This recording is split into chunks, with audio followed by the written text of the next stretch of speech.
Brodowski ou Brodowski, no interior de São Paulo. Estamos a 30 km de Ribeirão Preto e mais ou menos 337 quilômetros da capital paulista, São Paulo. O que eu venho fazer aqui? Conhecer o Museu Casa de Portinari. E tudo que a gente vai saber de uma história de um famoso pintor brasileiro e mundial, você vai ver na reportagem.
Matheus Maia, ele é gerente do Museu Casa de Portinari.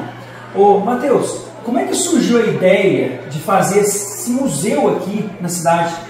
Perfeito. O museu ele fica na casa que Portinari passou parte de sua infância e juventude, para onde ele retornava para passar longas temporadas junto à família, para também trabalhar aqui na cidade de Brodowski. Então era a sua conexão, era o seu pezinho, né, na sua terra natal, que ele jamais abandonou. Essa casa ela é duplamente importante, porque ela pertenceu a Cândido Portinari, um dos maiores pintores brasileiros de todos os tempos, mas é também uma casa que é um episódio à parte na carreira desse artista, né, que produziu mais de 5.000 obras. Né? Essa casa foi utilizada pelo próprio Portinari como um laboratório. Essas pinturas que estão nas paredes, né, isso já é algo que diferencia a casa, né? Não são telas, são pinturas que estão justamente nas paredes. São testes, são estudos do artista que está produzindo aqui junto da família. Ele está respeitando a temática conservada pela família, né, uma temática sacra, a família é muito religiosa, mas ele está experimentando, testando, estudando, então ele está utilizando a casa com esses fins de laboratório, mas também ele utiliza como uma sala de aula, né? Porque ele também está ao mesmo tempo chamando artistas amigos para saírem dos grandes centros urbanos, né? Rio de Janeiro, São Paulo, eles vêm a Brodowski e também começam a estudar essas técnicas junto do mestre de Cândido Portinari. Então a casa em si ela já é um exemplar único, né, de uma construção do começo do século passado. Ela em si só já seria um objeto histórico, mas além dela ter abrigado a família Portinari, né, ela também foi utilizada como suporte para receber a pintura, né, de Cândido Portinari, esse grande pintor que nós tivemos aqui. Você estava me contando que tem uma organização que mantém aqui o Museu Casa de Portinari. E como é que é essa instituição? Perfeito. O museu é uma instituição da Secretaria da Cultura, Economia, Indústria e Criativas do Estado de São Paulo. Ele é administrado em parceria com uma organização social de cultura, que é a CAM Portinari. A CAM Portinari faz a gestão da Casa de Portinari em Brodowski e também do Museu Felícia Lerner, em Campos do Jordão, e Auditório Cláudio Santoro, o Museu Índio Emanuel em Tupã, o Museu das Culturas Indígenas na cidade de São Paulo. Esses museus todos são geridos por essa organização social que estabelece, né, metas junto à Secretaria da Cultura e, evidentemente, que todas as equipes trabalham dentro desse escopo, né, de um programas, né, de gestão museológica, programa de edificação, enfim, são programas que nós estabelecemos e aí nós cumprimos, realizamos essas metas que são celebradas em parceria, né, e evidentemente que a organização social faz a gestão desses repasses dos recursos mesmo da Secretaria. É um modelo que tem dado muito resultado, né? A gente pode ver isso. A história do museu pode ser dividida em duas, uma antes, outra depois desse modelo, então deu muito certo aqui para a Casa de Portinari. Todos os elementos que a gente vê aqui passam por esse profissionalismo, esse olhar técnico realmente da gestão. Quando que foi inaugurado a casa? Você que falou duas partes. Perfeito. A casa ela já tinha uma vocação para ser museu, porque a família, na década de 50, com o Portinari ainda vivo, decide ter um livro de assinaturas, que a gente faz questão de deixar lá na imagem, né, na recepção, e ela começa a registrar as pessoas que estão vindo a Brodowski conhecer a obra do Portinari aqui, sobretudo a Capela da Nona, né, que foi quando o Portinari faz a Capela da Nona, lá na década de 40, isso foi uma mini explosão no mundo das artes, né? Os amigos e artistas, né, queriam saber o que o Candinho estava fazendo ali na casa dos pais em Brodowski. Então a família já havia percebido essa vocação, o próprio Portinari trazia pessoas, a família convidava, então em 1950 já tinha esse movimento. Com a morte do pintor em 1962, começam-se esforços da família, do poder público e da comunidade aqui local para que a casa fosse transformada em museu. A mãe do artista era viva e ela tinha muito medo de falecer e não ver a casa ser transformada em museu. Esses esforços valeram a pena, né, e concretizaram na inauguração da casa, do museu, em 1970. O museu foi tombado pelo IPHAN, pelo CONDEPHAT, que são as duas maiores entidades de conservação nacional e estadual para nós, né? E em 14 de março de 70, ela passa a ser, a casa passa a ser um museu Casa de Portinari. Então são mais de 50 anos de história, de atividade junto ao público. Nós recebemos visitantes de toda a região aqui. Acho que o barulho vocês devem estar ouvindo um pouquinho, são as crianças visitando. Então durante a semana são grupos escolares que visitam abundantemente a casa, aos finais de semana, sobretudo, grupos de turistas que estão em deslocamento, muitos saem de locais distantes realmente para ver onde que começou, né, essa carreira desse pintor fantástico que é Cândido Portinari. A gente, normalmente, quando os visitantes vêm no museu, a gente entrega um adesivo para eles, que é para a gente fazer a contagem, né, das pessoas que vêm no museu e também para a gente identificar quem já passou pela portaria, quem não passou ainda, tá? E quem a gente diz aqui, ó, o pessoal que chega no museu, né, os visitantes, então a gente aproveita esse momento para dar uma explicadinha do que tem, porque muitas pessoas que visitam o museu, eles não conhecem o museu. Alguns vieram há muitos anos, mas demora um pouquinho para retornar, a maioria não conhece o museu. Então a gente aproveita esse momento aqui para falar o que tem e também para poder passar algumas orientações, tá? Vocês no começo já tem alguma dúvida? Não, na verdade a gente está aqui hoje na cidade de Brodowski. Isso, acho que eu falei certo. Falou certo, só que a gente deu uma oportunidade de falar Brodowski. Brodowski, né? Tá, correto. Então, Brodowski. Estou aqui com o Araújo. Isso, Araújo. O Araújo vai acompanhar a gente no Museu Casa de Portinari. Então vem com a gente. Vamos lá, Araújo, estou mostrando aqui. Então, aqui essa casinha que a gente está conhecendo aqui é a casa da avó do Portinari, tá? Então aqui onde a gente já passou ali a salinha da avó, tá? Aqui é onde era a cozinha da avó. A avó chamava Pellegrina Portinari. Só como ele é italiano, eu só chamo ela de Nona, tá bom? Nona. Se tiver de repente alguma dúvida aí, pode ir perguntando aí, tá, pessoal? Aqui é onde ela cozinhava. A cozinha, tá vendo? Aqui, ó, até tem esse fogão aqui, o pessoal pergunta muito também assim, ó. Aqui é tudo original na casa do Portinari? Os pisos, tudo original, os manteiros como que era da época, né? E aqui a gente colocou esse vidro para proteger, só que dentro da casa vai ter um fogão lá com panela, tudo original da família Portinari e tal. Aqui a gente deu uma protegida aí para poder... de repente ninguém colocar uma bolsa em cima e tal, né? Aí aqui nessa parte aqui, ó, aqui é onde a avó tinha uma área da avó, tá? Então a avó aqui no começo era aberto, né? E aqui a avó ficava em contato com o jardim. Depois eles fecharam e o Portinari fez uma pintura aqui, ó, bem aqui. Então tem Santo Antônio dos Peixes, a pregação. Pregação dos Peixes, tá? Então aqui a gente já vê uma pintura do Portinari, embora não tenha assinatura do Portinari, mas é uma pintura feita pelo Portinari, que já tem aqui também, ó, no cantinho, ó, o nome do pintor, né? O nome da obra, que deram o nome na obra, o ano e a técnica da pintura que foi feita, o afresco.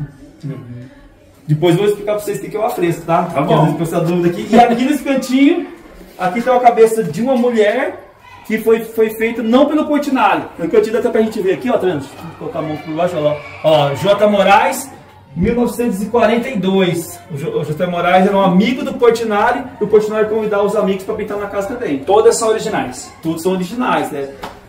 Algumas já passaram por restauro, né? Porque conforme a casa vai envelhecendo, as paredes vai querendo trincar, é preciso fazer algum restauro. Mas aqui, todos são originais. Então, uma obra feita por um amigo do Portinari.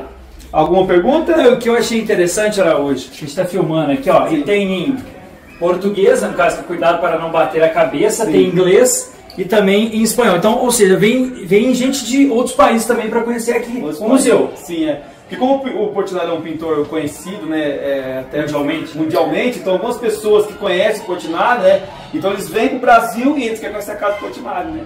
Às vezes muitos brasileiros até não conhecem, não sabem da importância do Portinari, mas o pessoal que mora fora do Brasil sabe. Então eles vêm para o Brasil e querem conhecer a casa do Portinari. Então foi visitado por várias pessoas de vários países. Agora saindo da casa da avó, a gente vai conhecer a capelinha da avó. Ó, a capelinha da avó.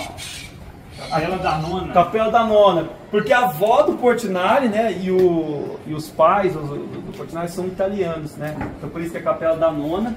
Aqui, à esquerda, tá vendo, ó? Tem fotografia, né, que ele tem, ó, o Portinari conversando tirou uma foto junto com a avó do Portinari, tá vendo? A Nona. Eles eram católicos. Muito católicos. Principalmente a avó. Perceber. A avó era muito católica e ia diariamente na igreja. Devido à idade dela e problemas de saúde, ela já não conseguia ir com frequência na igreja da praça, né? Então o Portinari manda construir uma capelinha para volta. Essa fotografia aqui foi uma fotografia que foi tirada aqui da frente, ó. Você pode ver a porta aqui, ó, da fotografia, e a janelinha que tem aquela janelinha circular que ficava no fundo, tá vendo?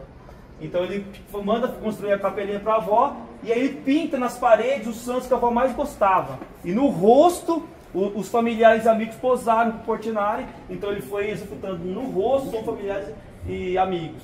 Então, por exemplo, tá vendo São Pedro lá, ó? É o corpo de São Pedro e o rosto do pai do Portinari.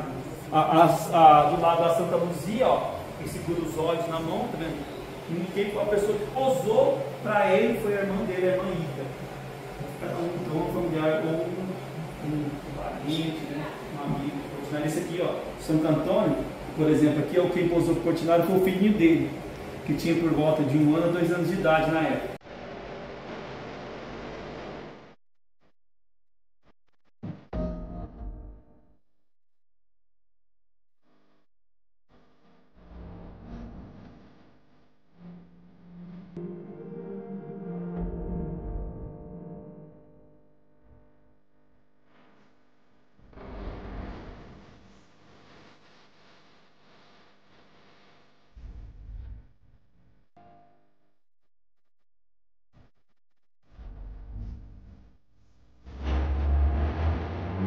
Era a casinha da avó, né, onde a avó morava, a Peregrina Portinari, a Nona.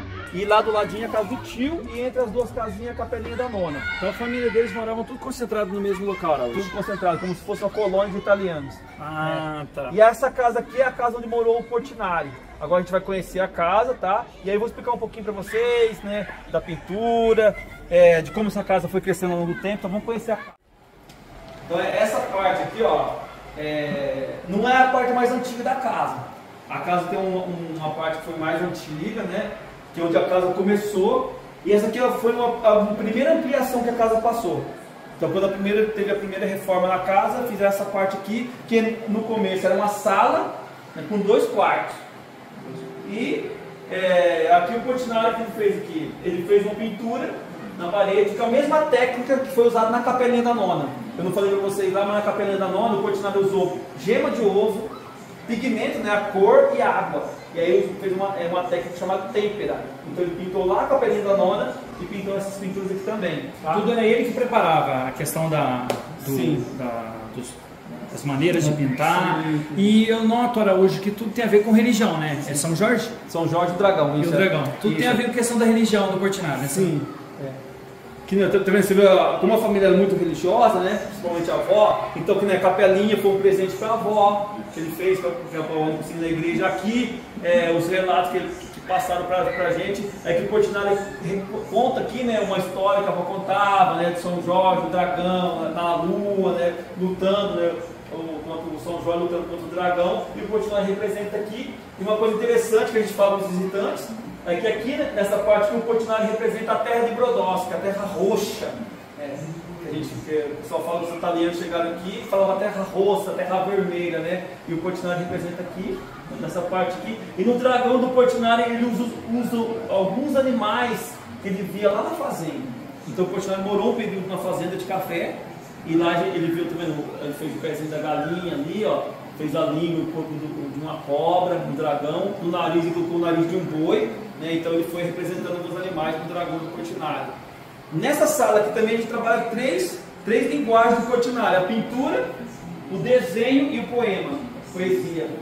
Que o Portinari também chegou a fazer alguns poemas, né? E chegaram a lançar um livro com poemas do Portinari, principalmente próximo da morte do Portinari, ele fez alguns poemas. São Jorge e o Dragão. Então a gente ligou as três coisas, né? O poema do São Jorge e o Dragão, o desenho no esboço, feito em 1940, também do São Jorge e o Dragão. Depois de 3 anos, em 1943, o Portinari executou aqui na parede, na pintura. E aqui, também quando os visitantes vêm aqui, ó, principalmente as escolas, a gente traz eles aqui, ó, e mostra essa maquete. Essa maquete aqui, ela é desenvolvida para as pessoas que são os deficientes visuais, né? Então aqui o museu tem toda uma estrutura de acessibilidade. Então aqui eles colocam as mãos, né, vai tocando na maquete. Aqui também sai, tá vendo? Para poder o deficiente visual, as pessoas cegas de baixa visão, eles vão passando a mão também no telhado, vai passando a mão na frente da casa, vai tocando no jardim assim, ó, ou nos cômodos, e ele vai conhecendo a casa, como a casa é. E também tem pinturas também, ó, também tem umas maquetes aqui, ó, também essa aqui é uma delas, ó. A gente retira essa maquete daqui, coloca aqui em cima, e também lá com as mãos, né, o deficiente visual também ele vai fazendo a leitura dele, né, tá vendo, ó? Aqui ele vai passando a mão, vai vendo que é um pelinho do animal, né, e a gente vai ali ajudando, contando o que é a pintura também. E depois aqui nessa parte tem 2 quartos. Antigamente era 2 quartos, agora a gente transformou em 2 salas, né? Uma com a sala dos desenhos. Muito interessante essa sala também. Esses desenhos eles são muito importantes aqui para o museu. Esse daqui, ó, é uma pessoa que encomendou um quadro. O nome dessa pessoa é Vera Veloso Borges. Então ela encomenda um quadro para o Portinari. E antes de fazer um quadro, o Portinari faz um desenho dela. Tá vendo aqui, ó, o quadro final, ó. O quadro final, olha como é que ficou o quadro final. A gente tirou uma fotografia, imprimiu para deixar para os visitantes conhecerem, mas a obra final é do tamanho desse desenho aí. Tá. E antes de finalizar antes de fazer a pintura, ele fez um desenho. E esse desenho deixou uma experiência. Então é bem interessante, o pessoal que visitar o museu gosta muito de fazer essa experiência. Ó. Vocês querem fazer com a gente a experiência? Pode fazer. Então a experiência é o seguinte, ó. Então você tem que ficar uma distância, então 2 passos do desenho. 2 passos. Aí você vai olhar, a dica que eu dou olhe no rosto da Vera Veloso Borges, e aí você vai se locomover pela sala, tá vendo?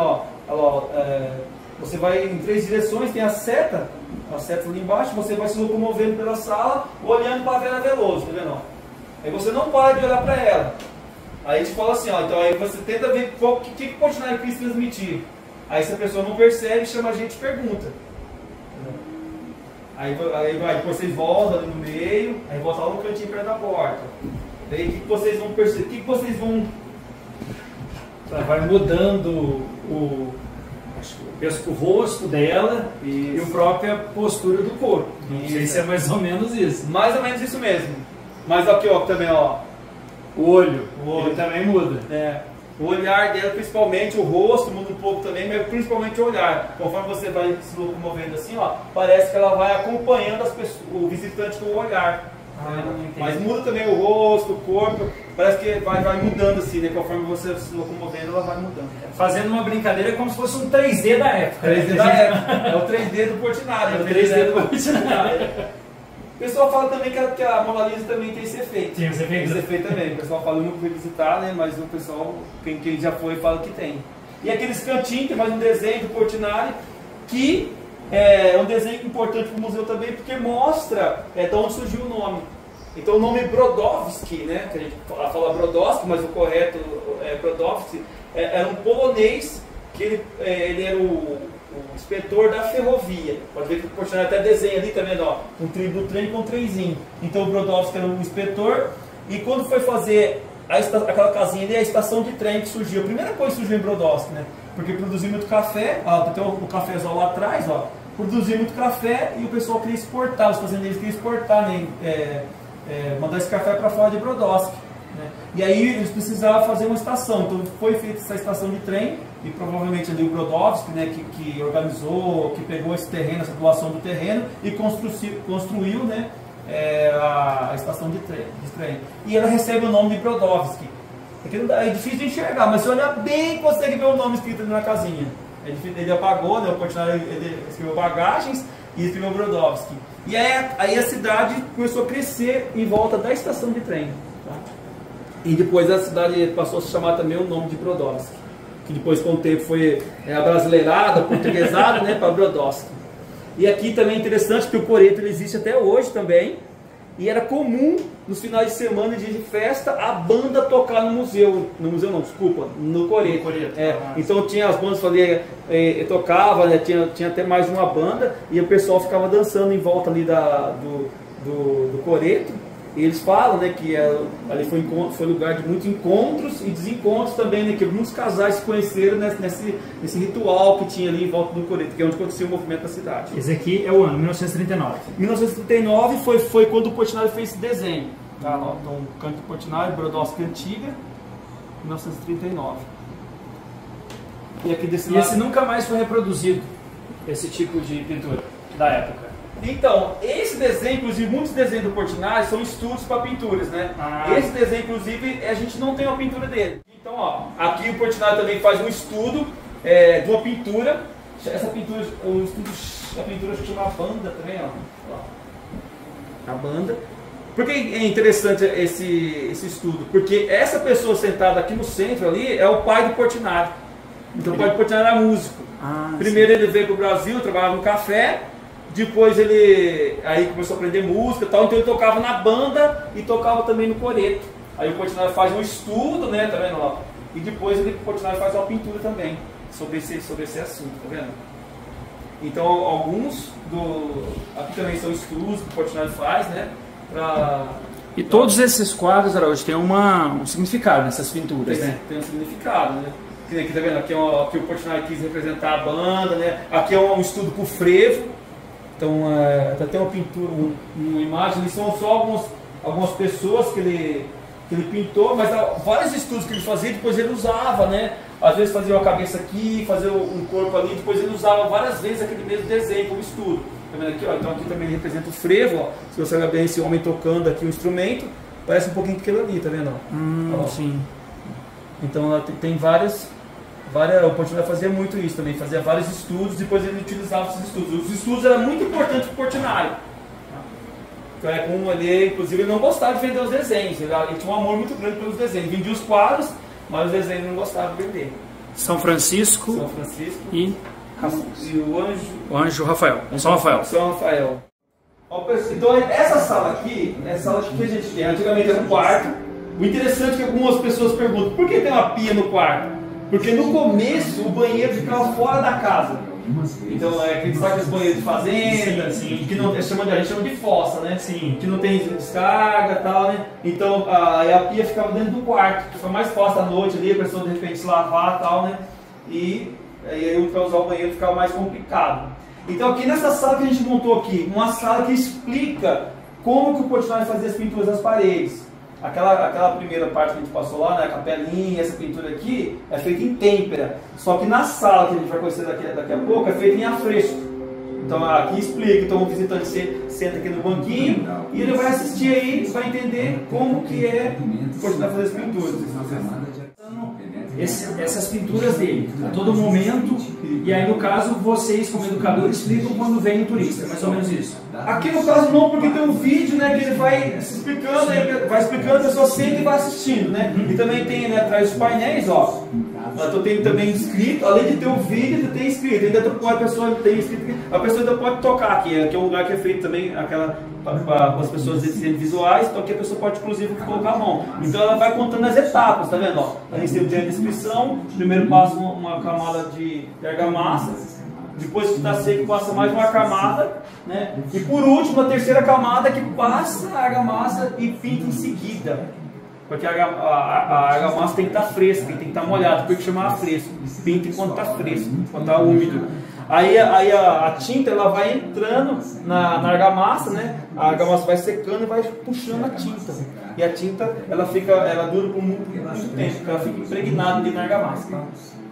E aqui também você pode ver que tem um relevo aqui, que também é aquela ideia, né? Da pessoa com deficiência visual, que ele tem um contato aqui. Porque é o único lugar que pode pôr a mão nessa questão de pintura, né? Depois não pode mais tocar nas pinturas. Você que acompanhou o primeiro episódio da reportagem sobre o Museu Casa de Portinari, na próxima sexta-feira, dia 25 de julho, tem a segunda parte.